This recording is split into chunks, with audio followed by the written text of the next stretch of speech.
Vamos dar sequência agora ao estudo do nosso controle difuso sobre o tópico relativo ao controle difuso no âmbito dos tribunais. Observe o seguinte: todo juiz de primeira instância, em sede de controle difuso, tem competência para analisar, uma inconstitucionalidade, uma compatibilidade ou não de uma lei com a Constituição Federal. Desse juiz de primeira instância é cabível recurso, por exemplo, apelação, e isso vai para tribunal. Vou pegar como exemplo aqui um tribunal de justiça. Quando chega no tribunal, todo órgão colegiado no Brasil, do Tribunal de Justiça para cima, tem que respeitar o artigo 97 da Constituição. Esse artigo, que é conhecido como a cláusula de reserva de plenário. Diz o seguinte, o artigo 97, pessoal. Somente pelo voto da maioria absoluta, vamos aos detalhes, somente pelo voto da maioria absoluta de seus membros, ou de seus membros do respectivo órgão especial, então, ou é o pleno, ou órgão especial, poderão os tribunais declarar a inconstitucionalidade de lei ou ato normativo do poder público.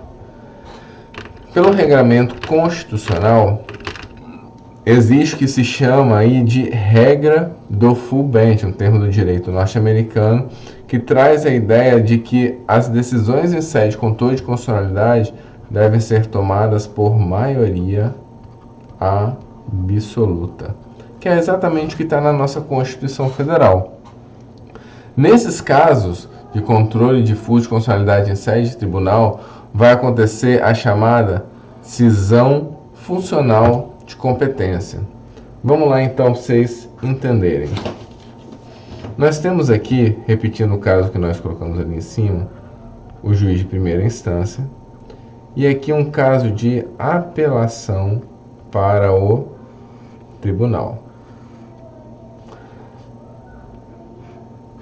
Chegando no tribunal, esse caso é distribuído, vamos dizer, para a primeira turma do tribunal. Acontece que em casos de controle concentrado nos tribunais, com exceção do STF, que o STF tem um regulamento à parte que nós vamos ver na sequência, com exceção do STF em relação a todos os demais tribunais, necessariamente ocorrerá o que a doutrina chama de cisão funcional de competência. O que acontece? Nós temos que o caso está tramitando na primeira turma. Nós temos aqui o órgão maior com todos os membros, que seria o pleno. Essa turma, então, em razão da necessidade de análise, em razão da necessidade de declarar a inconstitucionalidade dessa norma, a turma suspende o julgamento. Esse julgamento parte dele, somente o ponto relativo à inconstitucionalidade, ele vai para o pleno. O caso concreto, o litígio fica na primeira turma, o litígio fica aqui, e é encaminhado somente para o pleno o ponto relativo à análise da inconstitucionalidade da norma. Então existe uma cisão funcional, porque uma parte fica na turma e outra parte fica onde? No pleno. Então o pleno vai analisar única e exclusivamente a inconstitucionalidade da norma. Analisada a inconstitucionalidade, a decisão do pleno volta então para a turma. Vamos supor que o pleno declarou a inconstitucionalidade da norma. Esse ponto específico é decidido pelo pleno e vai para a turma. A turma então vai dar sequência ao processo, vai seguir a orientação do pleno e julgar o caso concreto propriamente dito. Isso se chama o quê? Cisão funcional de competência. O pleno decide sobre a inconstitucionalidade e a turma decide sobre o quê? A turma decide sobre o caso concreto propriamente dito. Então, essa decisão final que será dada pela turma, a decisão final dada pela turma, ela é qualificada pela doutrina como uma decisão subjetivamente complexa. Por que uma decisão subjetivamente complexa? Porque ela possui dois órgãos proferindo decisão para se chegar à resolução do caso propriamente dito. Por isso é uma decisão subjetivamente complexa, tá? Esse é o regramento constitucional de como o tema funciona em todos os tribunais, com exceção de um, repito, o Supremo Tribunal Federal, que é o caso que nós vamos ver na sequência. Beleza? Observe o seguinte: a não observância dessa regra gera nulidade absoluta. Gera nulidade absoluta. Por quê? Porque a competência, nesses casos, é exclusiva do pleno ou órgão especial. Não é caso, repito, para deixar bem claro, de nulidade relativa, mas de nulidade absoluta. Beleza? Seguindo então. Essa estrutura é a regra geral. Por quê? A obrigatoriedade do incidente ela não está presente em 100% dos casos concretos. Vamos analisar agora uma série de situações, uma série de cenários para analisar a questão relativa à obrigatoriedade desse procedimento. Vamos lá então. Primeiro ponto. Observem o seguinte, vou voltar até aqui com vocês.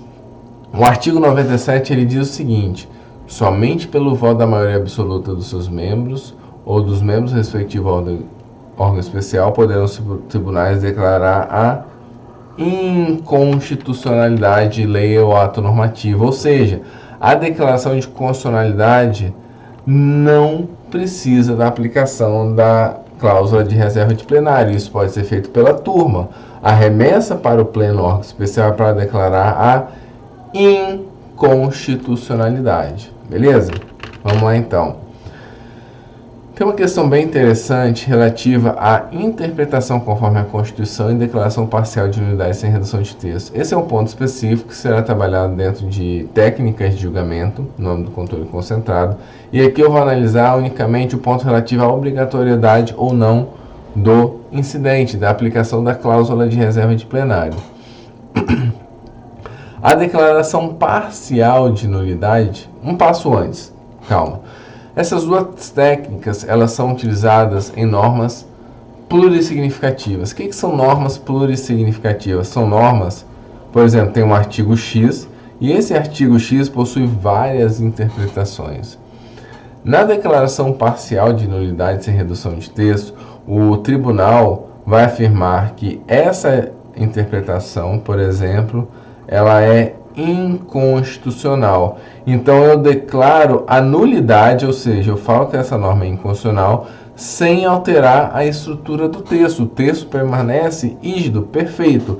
Tudo opera onde? No plano da interpretação, no plano da hermenêutica. Só que aqui eu tenho efetivamente uma declaração de inconstitucionalidade. Como eu tenho uma declaração de inconstitucionalidade, o artigo 97, a cláusula de reserva de plenário, ela é obrigatória. Na interpretação conforme a Constituição, eu também estou diante de uma norma plurissignificativa, com várias interpretações. Só que observem o seguinte, deixa eu apagar aqui.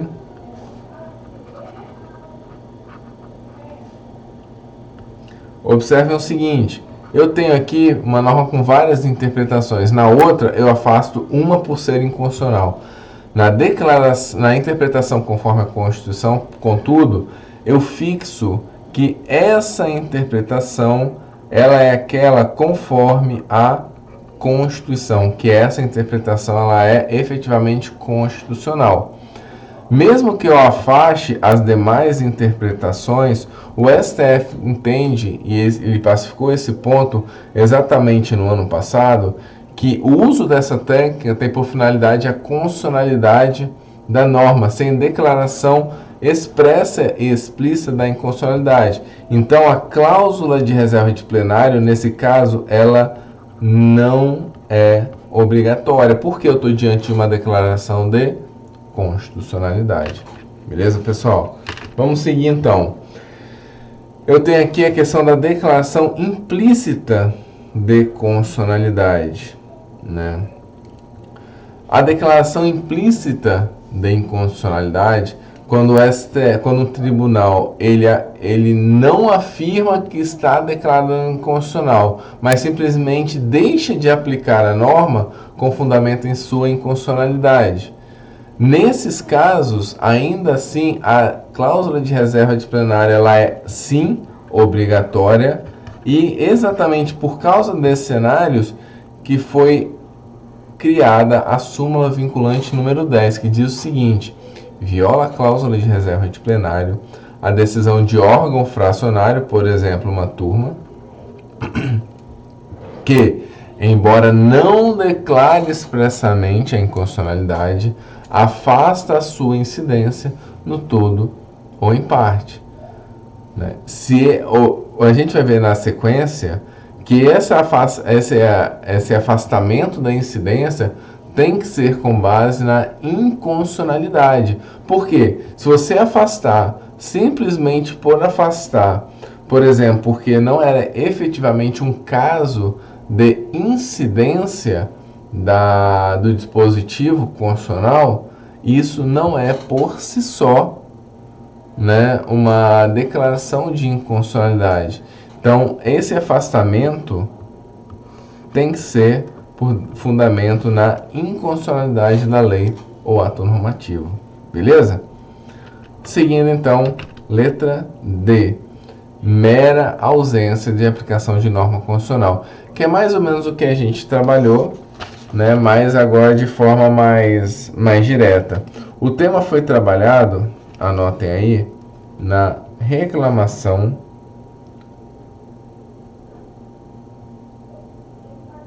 meia nove quatro quatro. O que ele deixa claro? Que não viola a súmula vinculante, portanto, não viola a cláusula de reserva de plenário, a decisão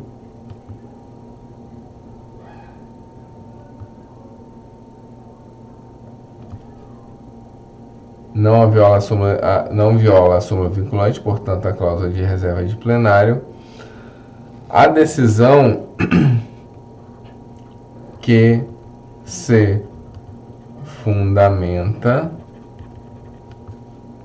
em mera ausência de aplicação de uma norma constitucional. Por quê? Repetindo, porque o fundamento para levar à obrigatoriedade da aplicação da cláusula de reserva de plenário tem que ser o fundamento da incompatibilidade do dispositivo legal com a Constituição, ou seja, a mera ausência de aplicação de uma norma constitucional não fundamenta a utilização da cláusula de reserva de plenário e pode ser feito pela turma. Tá bom? Seguindo, então, letra E. Se o pleno já tivesse manifestado sobre a lei ou ato normativo, sobre a inconstitucionalidade da lei ou ato normativo, nesse caso, não se aplica a cláusula de reserva de plenário. Por quê?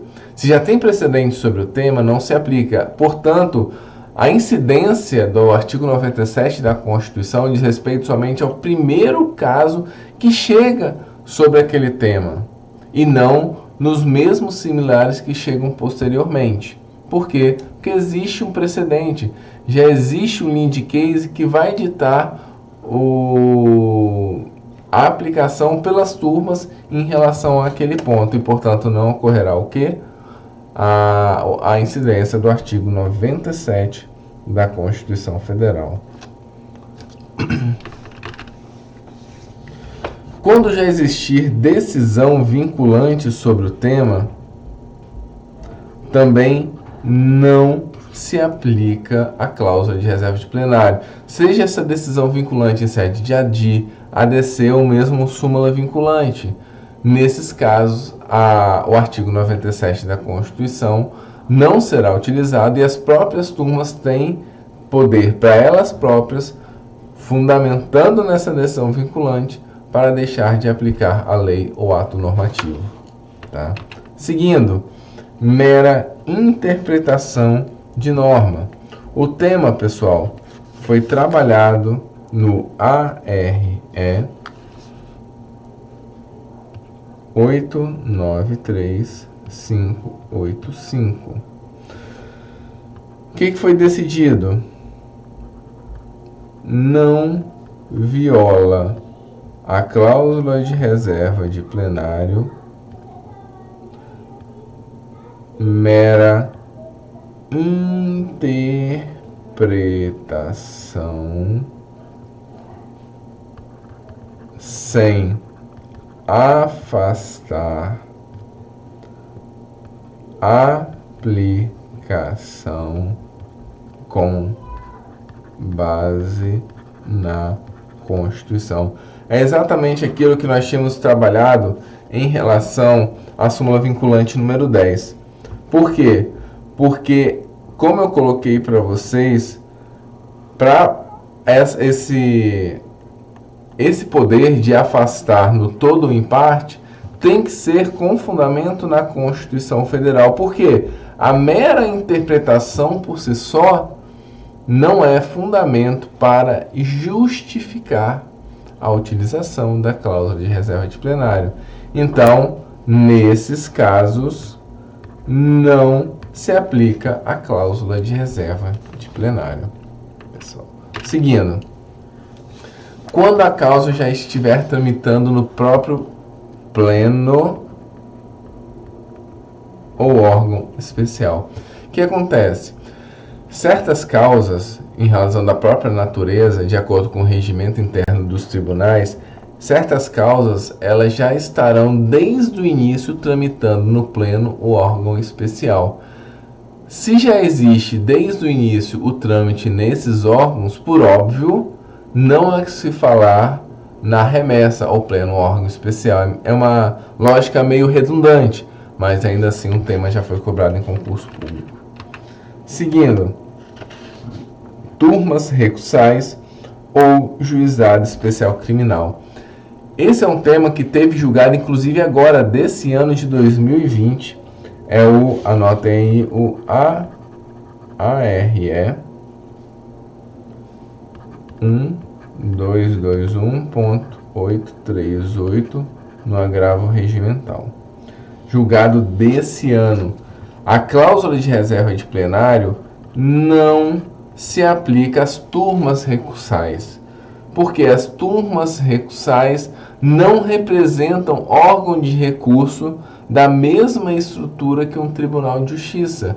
Então, a eles não se aplica o artigo 97 da Constituição Federal, ponto pacificado no âmbito do Supremo Tribunal Federal. Tá? Seguindo, normas pré-constitucionais. Normas pré-constitucionais em relação à atual Constituição, nós falamos agora há pouco, nos vídeos anteriores, que não estamos diante, propriamente dito, de um controle de constitucionalidade, mas a aplicação da teoria da recepção.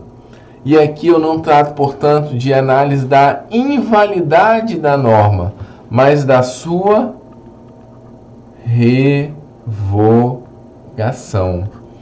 Exatamente por não se tratarmos de inconstitucionalidade propriamente dita, de invalidade da norma propriamente dita, que, nesses casos, no âmbito da teoria da recepção, eu não aplico a cláusula de reserva de plenário, ou seja, uma turma tem poder por si só para para aplicar a teoria da recepção, por afirmar que uma lei é contrária à Constituição, desde que essa lei seja anterior a 1988.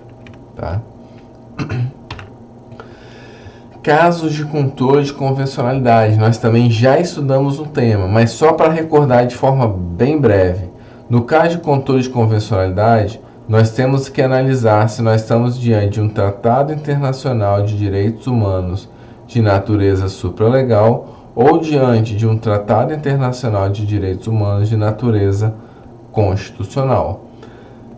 Se nós estamos diante de um tratado internacional de direitos humanos de natureza constitucional no âmbito do controle difuso, que é o que nós estamos trabalhando, nós falamos aqui em obrigatoriedade de aplicação da cláusula de reserva de plenário. Por quê? Porque é a mesma lógica do controle de constitucionalidade. Contudo, se estamos diante de um tratado internacional de direitos humanos de natureza supralegal, não existe obrigatoriedade do controle de convencionalidade, da aplicação da cláusula de reserva de plenário no âmbito do controle de convencionalidade. Cuidado com esse tema, nós já tratamos antes, estamos aqui lidando somente com a conclusão relativa ao tema daquilo que foi previamente trabalhado com vocês. Beleza? Vamos na sequência, então, agora vamos trabalhar um pouco as características desse incidente. As características, os elementos centrais, para vocês compreenderem melhor como que ele funciona. No caso do incidente, aqui eu falo do incidente daquele momento específico. Lembra que existe como regra a cisão funcional de competência? E que tem um procedimento específico no pleno, nós estamos trabalhando somente desse momento específico relativo ao incidente, à análise do pleno. Nesse cenário, a obrigatoriedade, existe uma obrigatoriedade de intervenção do Ministério Público. Isso, inclusive, atualmente é regulamentado no artigo 948 do Código de Processo Civil.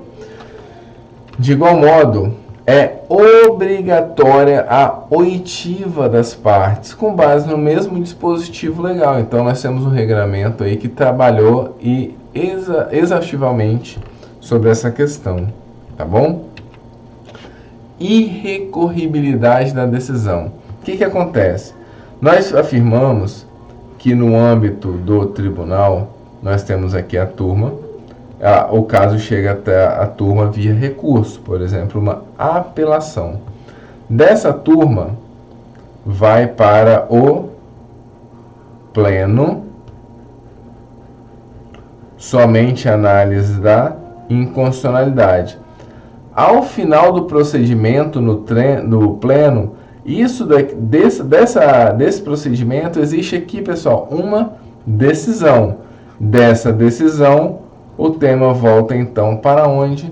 O tema volta para a primeira turma. Exatamente após voltar para a primeira turma é que vai ter o que? A sequência no âmbito dessa turma. A questão é, essa decisão final do pleno, ela é irrecorrível. Ela é, repito, irrecorrível. Eventual discordância dessa decisão, ela acontecerá somente após o fim do trâmite do tema na primeira turma. Recapitulando, chegou o tema na primeira turma, vai para o pleno, tem a decisão final.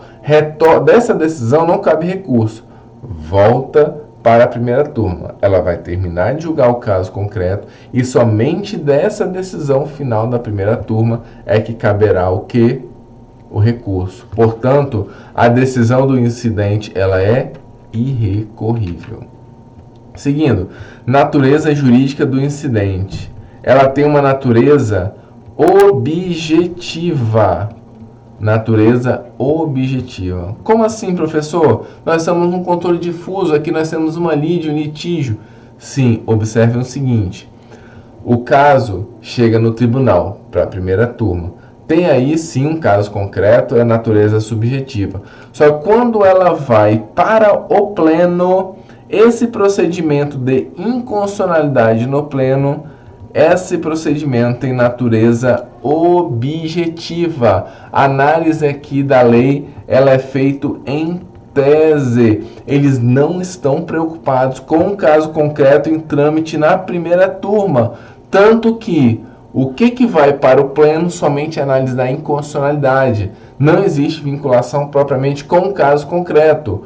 A análise do caso concreto em relação à inconstitucionalidade somente vai acontecer quando o incidente for decidido e essa decisão então voltar para a respectiva turma do tribunal. Por isso que a análise da natureza jurídica do incidente é de ordem objetiva, até porque essa decisão do incidente, como eu falei para vocês, a obrigatoriedade do incidente ocorre somente em relação ao primeiro caso que chega. Em relação aos outros casos que chegam sobre aquele mesmo ponto da inconstitucionalidade, não acontecerá mais a remessa. Exatamente por isso, pelo fato daquele julgado, daquela análise do pleno ser utilizada como precedente para inúmeros outros casos concretos, que esse julgado ele é feito sempre com natureza objetiva, sempre com análise em tese da lei. Porque, repito, ele é utilizado como precedente para inúmeros outros casos relativos àquele mesmo tema. Beleza? Seguindo então. Nulidade pela não observância. Já tratamos sobre isso e a nulidade ela é de natureza absoluta e tem que ser respeitado, senão a decisão será nula. Nulidade de ordem absoluta. E outra coisa, em relação ao cabimento do amicus curiae, no âmbito do controle difuso, o STF e a STJ já tinham precedentes para sua utilização mesmo sem hipótese prevista em lei. Em qualquer caso, o amicus curiae já era possível. Então, o novo CPC trouxe agora de forma expressa o controle difuso para o âmbito do incidente de inconstitucionalidade. Isso está regulado no artigo 950, parágrafos 2º e 3º. Esse é o cenário atual relativo ao controle no âmbito dos tribunais. Só que, como eu falei com vocês, essa é a regra geral relativo aos demais tribunais. Por quê? Porque no âmbito do Supremo Tribunal Federal nós temos regramento específico, que é isso que nós vamos ver na nossa sequência, no nosso próximo vídeo. Um grande abraço.